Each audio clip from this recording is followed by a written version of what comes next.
हम हैं Lucknow public schools and colleges, world class infrastructure, India topper, national and international awarded school, different competitions में sure selections. बच्चे के overall growth के लिए शहर का best school Lucknow public schools and colleges, A and B block Rajajipuram, sector E Amrapali, Anand Nagar sector 9 Vrindavan Yojana, Vinamra Khand Gomti Nagar, Sahara States Jankipuram, Lakhimpur, Sitapur, Madhavganj, Hardoi and New Delhi.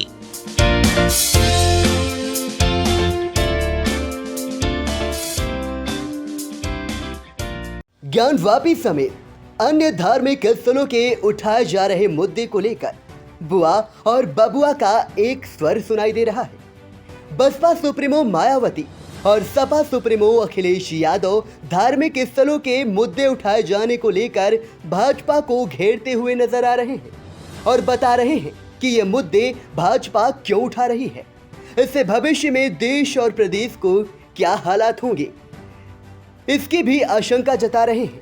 कभी बुआ और बबुआ एक साथ चुनाव लड़े थे, अब दोनों कट्टर दुश्मन हो चुके हैं, लेकिन भाजपा से मुकाबला कर अपनी अपनी हैसियत देखने के बाद फिर एक बार भाजपा के विरोध में एक स्वर में बोलते हुए नजर आ रहे हैं।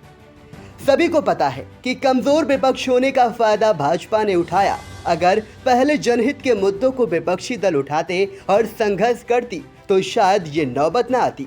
ये सच है कि महंगाई और बेरोजगारी बढ़ी है, जिस पर चर्चा तक नहीं हो रही। बात धार्मिक स्थलों तक ही सीमित है।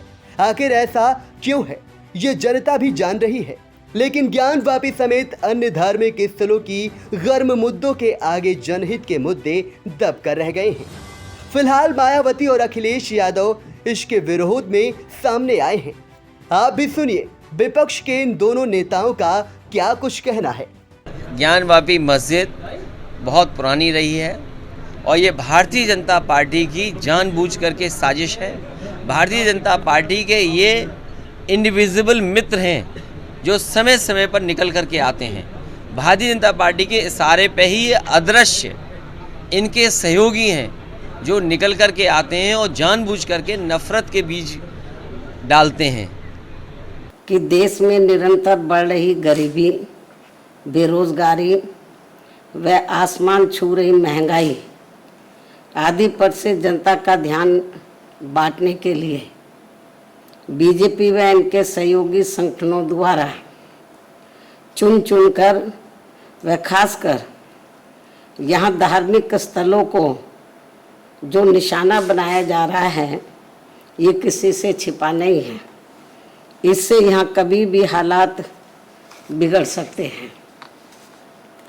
जहाँ तक कोर्ट का सवाल है, इससे पूर्व सुप्रीम कोर्ट ने भी या और फैसलों में भी इस बात को कहा गया है कि पुरानी चीज़ों को नहीं उठाया जा सकता, लेकिन उसके बावजूद भी भारतीय जनता पार्टी के सारे में हिंदू मुस्लिम झगड़े लगे रहे, नफरत फैलती रहे।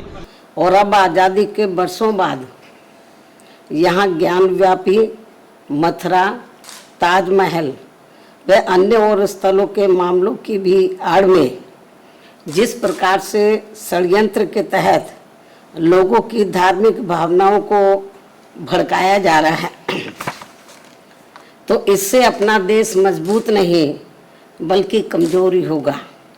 इस ओर भी बीजेपी को ध्यान देने की ज़रूरत है। जो बुनियादी सवाल हैं उन पर चर्चा ना हो, महंगाई पे चर्चा ना हो, डीजल की महंगाई पे चर्चा ना हो, पेट्रोल की कीमतें बढ़ रही उसकी पे चर्चा ना हो, स्टील महंगी हो गई उस पर चर्चा ना हो, सीमेंट महंगा हो गया उस पर चर्चा ना हो, कड़वा तेल महंगा हो गया उस पर चर्चा ना हो। इसलिए जानबूझ करके भारतीय जनता पार्टी की इस तरह का काम करती है, उन्हीं के सहारे पर इस तरह के सवाल उठाए जाते हैं। इसके साथ ही विशेषकर एक धर्म समुदाय से जुड़े स्थानों के नाम भी एक एक करके जो बदले जा रहे हैं, तो इससे अपने देश में शांति, सद्भाव व भाईचारा आदि नहीं बल्कि आपसी नफरत एवं द्वेष की भावना ही पैदा होगी। ये सब अति चिंतनीय है तथा इनसे देश की आम जनता व सभी धर्मों के लोग भी जरूर सतर्क रहें, क्योंकि इससे न देश का भला होगा ना ही आम जनता का भला होगा। बीएसपी की देश पे आम जनहित में ये सलाह भी है। धन्यवाद।